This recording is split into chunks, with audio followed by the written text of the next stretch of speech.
তাহলে মুমিন বান্দাদের এক নাম্বার গুণ আল্লাযীনা হুম ফি সালাতিহিম খাশিউন। মুমিনরা যখন নামাজে দাঁড়ায় তারা তাড়াহুড়ো করে না, তারা ধীরস্থির ভাবে সালাত আদায় করে। রাজি আছি তো সবাই? আল্লাহ তুমি কবুল করো।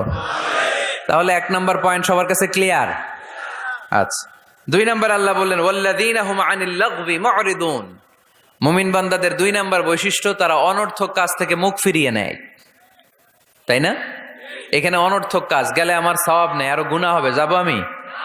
এখানে এমন কাজ গেলে আমার আমল নষ্ট হবে, যাব আমি? ওয়াল্লাযীনা হুম আনিল লাগবি মুরিদুন।